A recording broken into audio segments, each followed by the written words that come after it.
Innal hamdalillah nahmaduhu wa nasta'inuhu wa nastaghfiruh wa na'udzu billahi min shururi anfusina wa min sayyiati a'malina may yahdihillahu fala mudilla lahu wa may yudlil fala hadiya lahu wa asyhadu an la ilaha illallah wahdahu la syarika lahu wa asyhadu anna Muhammadan abduhu wa rasuluhu alladzi la nabiyya wa la rasula ba'dah. Allahumma shalli ala Muhammad wa ala alihi wa ashabihi.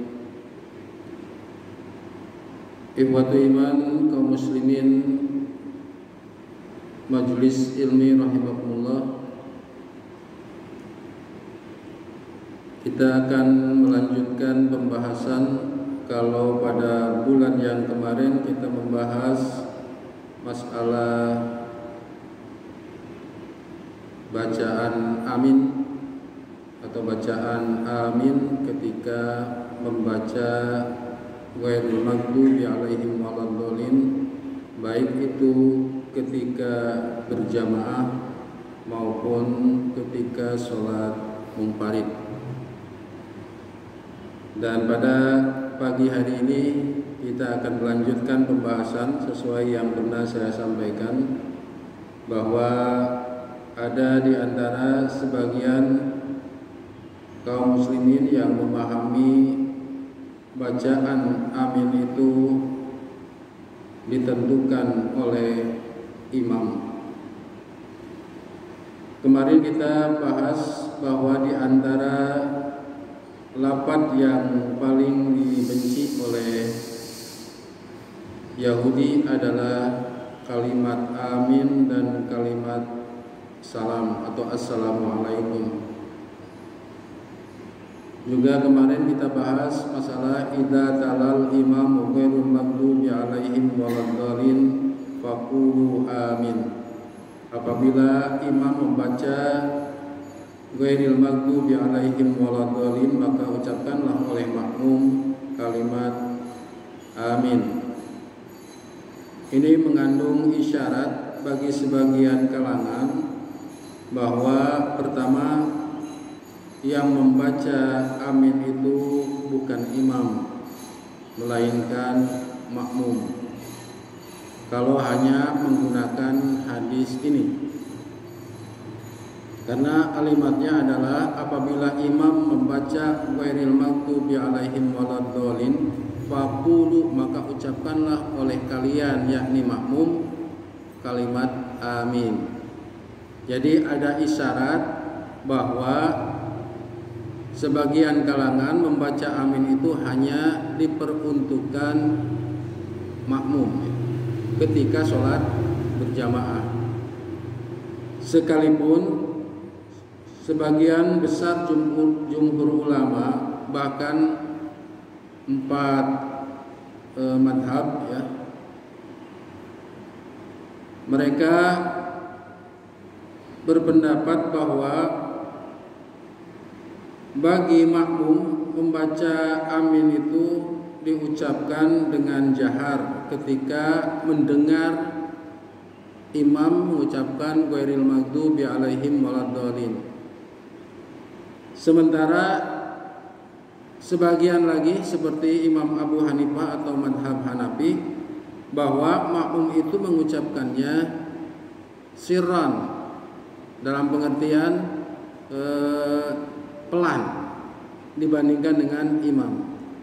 Tapi kalau masalah membaca aminnya para makmum, menganggap bahwa sebagian itu menganggap sunnat, tidak wajib.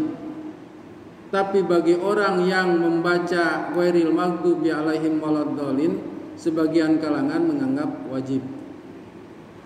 Jadi kalau imam membaca ghairil maghdubi alaihim waladhdallin, sebagaimana saya jelaskan bahwa kenapa disebut ghairil maghdubi alaihim waladhdallin, karena ini menyangkut bukan hanya surat Al-Fatihah, tapi harus tamat surat Al-Fatihahnya. Tidak, kemarin sudah dibahas, umpamanya tidak dalam hadis itu tidak diterangkan idza qara'al ummul Quran umpamanya, atau idza qara'al imamu ummul Quran atau Al-Fatihah. Jika imam membaca Al-Fatihah, maka satu ayat pun itu membaca surat Al-Fatihah. Sehingga nanti ada kesan membaca Bismillahirrahmanirrahim ketika sudah selesai amin. Karena dia membaca satu ayat dari surat Al-Fatihah menurut sebagian kalangan, karena Al-Fatihah itu diawali dengan Bismillahirrahmanirrahim. Sebagaimana ketika kita membaca surat Al-Baqarah, sekalipun satu ayat atau dua ayat itu membaca surat Al-Baqarah, atau membaca surat Al-Alaq, membaca surat Ar-Rahman, sekalipun tidak tamat. Oleh karena itu dalam beberapa keterangan, ketika bertalian dengan membaca amin, langsung di kalimat itu menggunakan ghairil maghdubi alaihim waladdallin, sehingga tidak ada penafsiran lain. Bagaimana kalau satu ayat, kalau dua ayat? Yang disebut Al-Fatihah di sini adalah ketika menggunakan ghairil maghdubi alaihim waladdallin, maka ucapkan amin.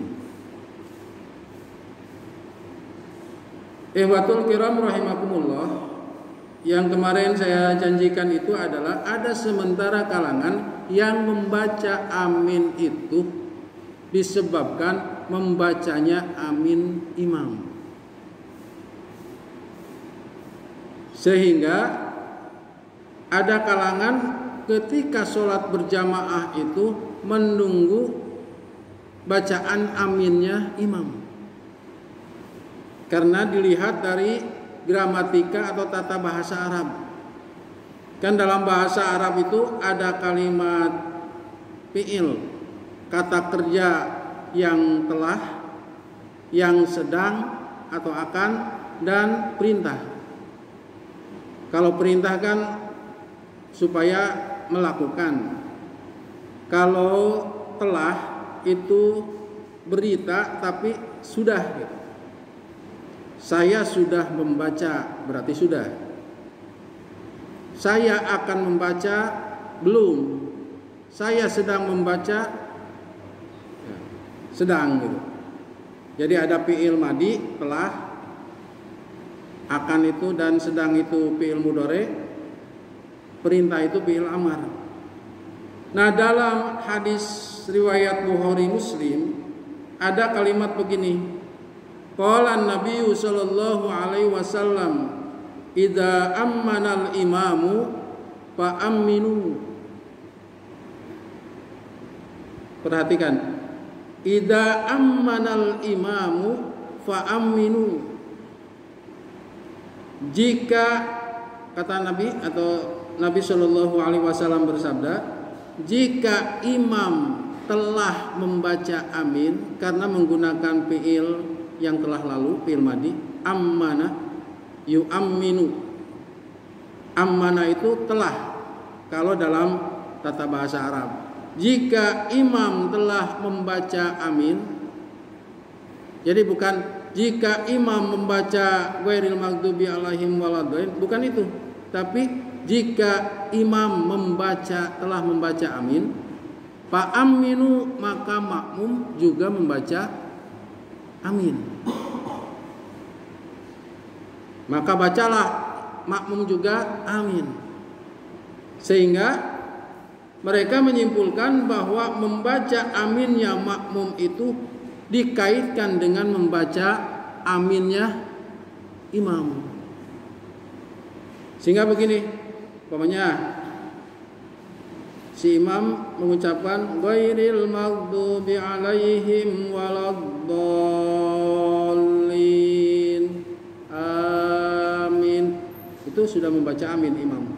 Baru si makmum amin. Nah, ada yang berpendirian demikian.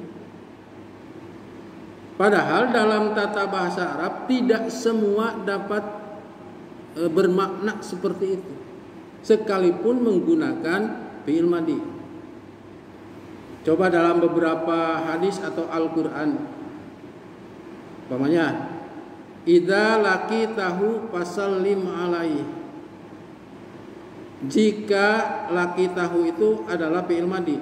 Jika telah bertemu maka ucapkan salam, bukan jika bertemu. Padahal maknanya adalah jika bertemu ucapkan salam. Tapi lafadznya menggunakan fi'il madhi. Jika telah, berarti telah gitu. Baru ucapkan salam. Fasallim alaihi. Jadi tidak semua lafadz yang menggunakan fi'il madhi bisa dimaknai telah. Bagaimana siyaqul kalamnya, deretan kalimatnya yang dimaksud. Apalagi kalau dalam masalah membaca imam menggunakan hadis-hadis yang lain. Seperti halnya idza talal imamu ghairil maghdubi alaihim waladdallin, kata Nabi. Jika imam mengucapkan atau membaca ghairil maghdubi alaihim waladdallin, justru disitulah letaknya. Bahwa membaca amin itu bukan dikaitkan dengan membaca aminnya imam, melainkan dikaitkan dengan membaca ghairil maghdubi alaihim waladdallin. Hadis yang tadi riwayat Bukhari Muslim juga sebetulnya itu mengungkapkan tentang barengnya antara imam dan makmum, karena dalam hadis yang lain, dalam hadis selanjutannya, fa innahu man wafaqa ta'minuhu ta'minal malaikah. Karena jika berbarengan antara imam, makmum dan para malaikat, jadi malaikat juga ketika kita mengucapkan atau membaca surat Al-Fatihah sampai ghairil maghdubi alaihim waladdallin, para malaikat di langit itu yang dekat, kalau kata Syekh Utsaimin dan sebagian ulama lagi, jadi malaikat di sini ketika yang sholat berjamaah mengucapkan ghairil maghdubi alaihim waladdallin, yakni imamnya, maka malaikat juga mengucapkan amin. Nah, barang siapa yang ucapan aminnya imam, makmum dan para malaikat berbarengan, oleh karena itu ketika sholat berjamaah harus tamat dulu ghairil maghdubi alaihim waladdallin, baru kemudian membaca amin. Itu tidak bareng, nanti akan tidak bareng, baik itu antara imam dan makmum. Oleh karena itu harus tamat dulu, apalagi nanti dengan posisi aminnya para malaikat. Jadi para malaikat itu ketika mengucapkan salam juga paling tidak menjawab. Makanya ketika masuk ke ruangan atau ketika masuk ke rumah, baik ada orang ataupun tidak ada orang, maka ucapkan salam. Baik itu rumah sendiri, apalagi kalau rumah orang lain, sebelum dibukakan pintu atau diizinkan tidak boleh masuk. Tapi kalau rumah sendiri tidak ada siapa-siapa juga, kita mengucapkan salam. Itu salam dalam arti liddu'a li ahlil bait, bagi yang ada di rumah itu, baik itu barang-barang atau apa saja, termasuk diantaranya makhluk yang tidak kita lihat. Tapi ada, tapi tidak bisa kita lihat, sebagaimana malaikat ada di sini, termasuk jin ada, bahkan termasuk pasukan iblis yang disebut setan itu ya. Kalau lihat dalam beberapa keterangan ketika mau sholat, ketika mau pergi ke masjid dalam bab Jumat itu, pasukan iblis itu, setan-setannya itu membawa seluruh keluarganya. Bahkan ada yang dipasang di pundaknya, di sini disuruh diam di sini, ada yang di telinganya, ada yang di tangannya, ada di beberapa bagian kita, sehingga dari berbagai arah digoda. Mungkin ada yang ngantuk itu di sini disimpannya barangkali supaya begini, atau supaya tidak mendengarkan khutbah ketika Jumat atau yang lainnya, tidak bisa diam. Itu merupakan salah satu cara iblis menggoda kita. Jadi ada.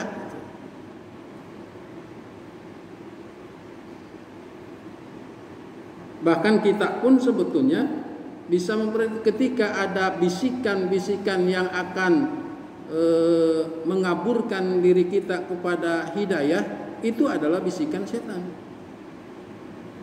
Ketika ada sesuatu yang menganjurkan kita, seolah-olah ada yang mengajak kepada kita kepada kebaikan, itu adalah bisikan malaikat. Karena ada dua bisikan kepada kita itu. Ada bisikan dari setan, ada bisikan dari malaikat. Tergantung keimanan kita. Nah, kembali kepada masalah amin. Jadi malaikat juga mengaminkan. Nah, barang siapa kita sebagai makmum, imam, kemudian malaikat ketika membaca aminnya berbarengan dengan kita, kata Rasulullah, ghufira lahu ma taqaddama min dzambihi, akan diampuni seluruh dosa-dosa yang telah kita berbuat. Itu dengan kalimat amin. Maka wajar jika orang Yahudi itu sangat benci dengan kalimat ini. Dari sisi kedengarannya saja, umpamanya kalau sholat yang banyak seperti sholat Idul Fitri maupun Idul Adha, umpamanya di lapangan, itu ketika imam membaca Fatihah sampai tamat, kemudian semuanya mengucapkan amin, itu bergemuruh. Secara tidak langsung itu menggetarkan hati mereka. Makanya Rasulullah menyuruh semua keluar itu. Dengan keluarnya juga itu menggetarkan hati mereka, termasuk membaca kalimat amin ketika dalam sholat berjamaah saat imam selesai membaca surat Al-Fatihah. Nah, tadi dijelaskan bahwa bagi makmum, sebagian besar kalangan menganggap bahwa bagi makmum itu adalah jahar. Jadi aminnya itu jahar.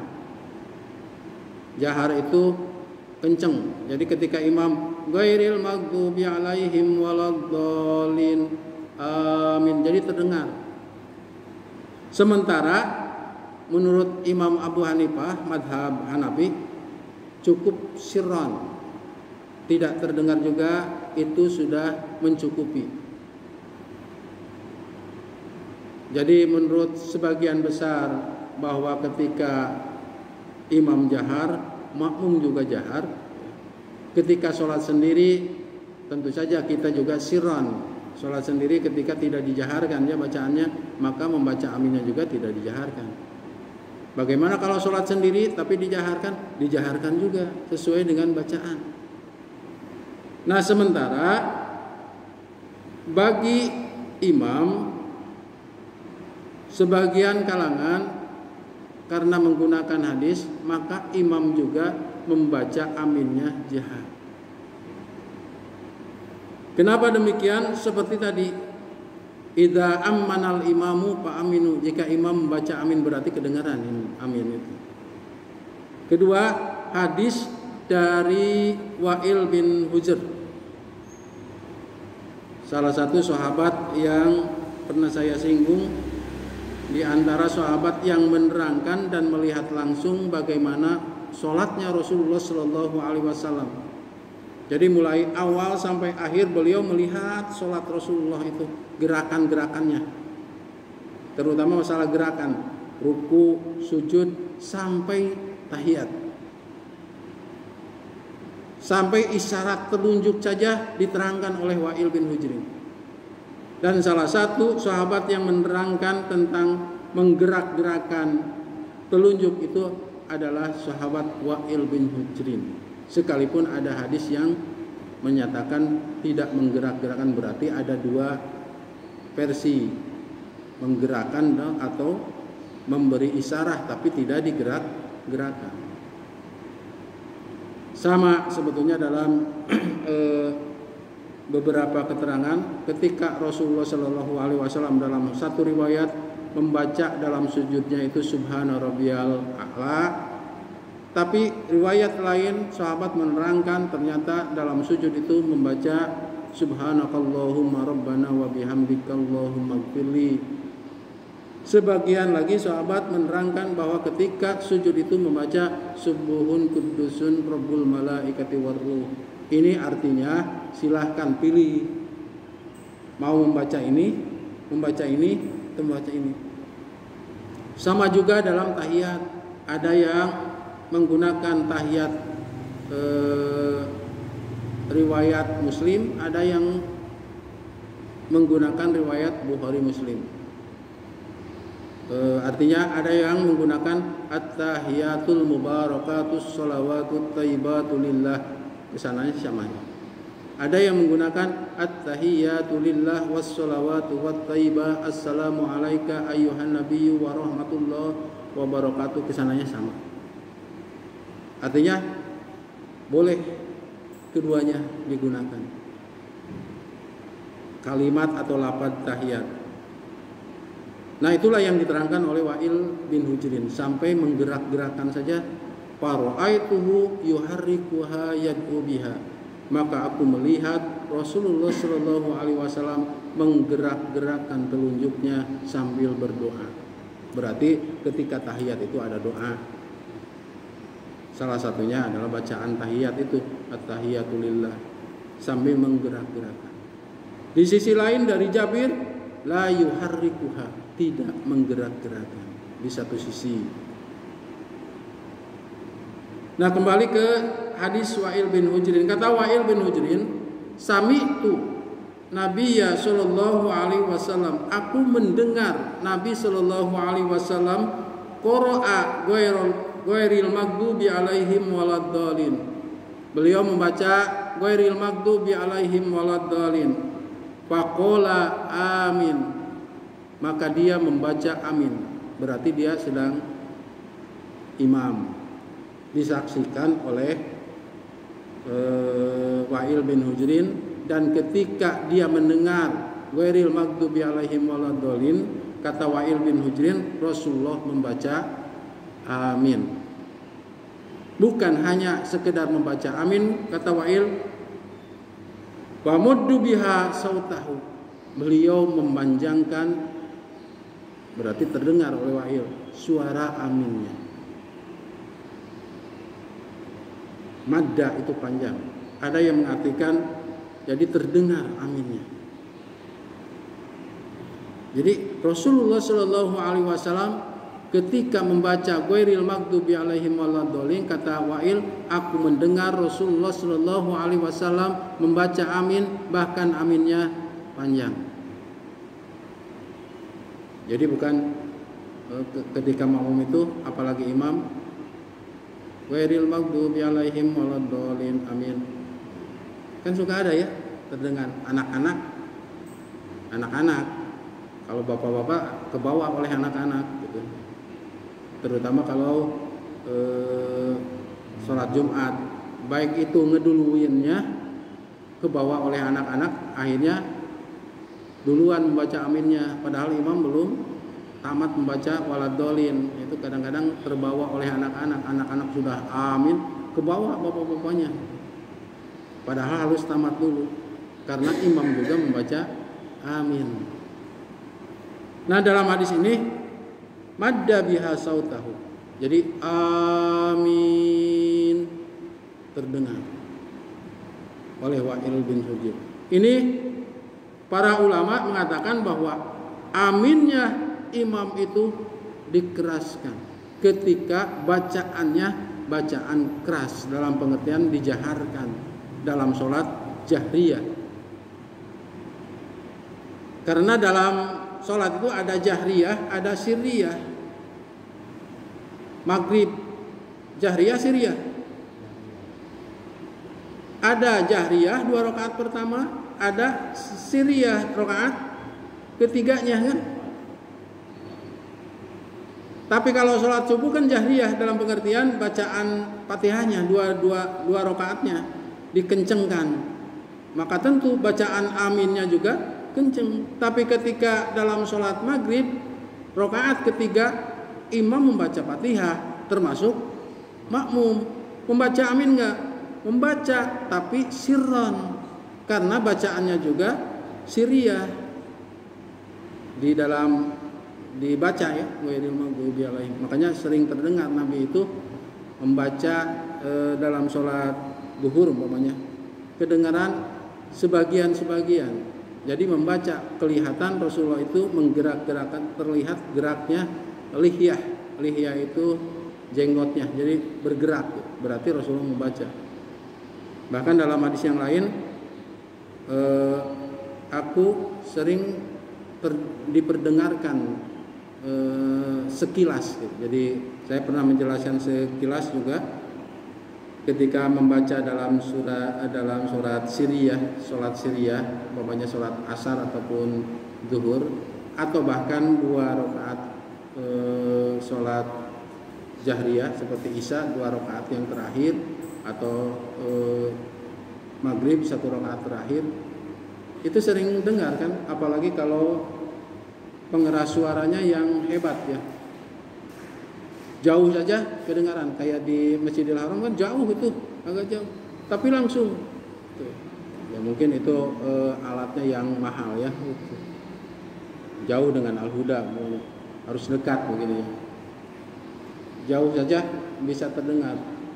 Jadi kadang-kadang kita mendengar suara imam, Alhamdulillahirabbil alamin, tidak terdengar ya, baru ghairil maghdubi alaihim waladdallin.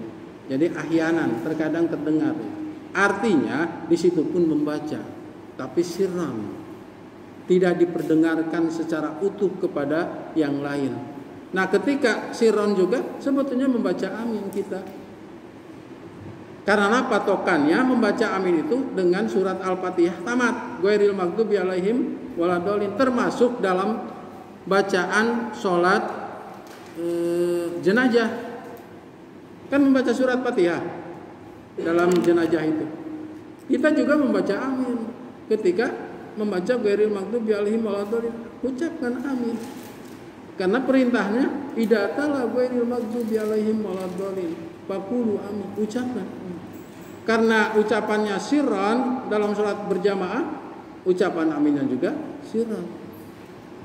Jadi setiap membaca Al-Fatihah tamat ghairil maghdubi alaihim waladdallin, dalam sholat jenazah pun kita membaca amin.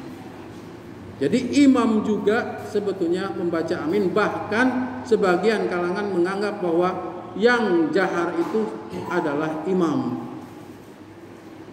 sementara yang sir boleh makmum, seperti Abu Hanifah, bahwa makmum itu cukup sir juga, sudah mencukupi. Tapi kalau sebagian jumhur ulama semuanya menganggap bahwa apabila imam membaca amin dijaharkan, maka makmum juga menjaharkannya. Jadi kalimat idza ammanal imamu fa aminu itu bukan menunjukkan bahwa membaca amin itu dahulu imam sebelum makmum, tapi berbarengan, karena ada kalimat man wafaqa ta'minahu ta'minal malaikah. Barang siapa yang membaca aminnya berbarengan imam, makmum dan para malaikat, maka akan diampuni dosanya yang telah lalu. Ikhwatul kiram rahimakumullah, karena waktu sudah 30 menit lebih sedikit. Mudah-mudahan apa yang barusan saya sampaikan bermanfaat. Kalau ada yang ditanyakan silahkan.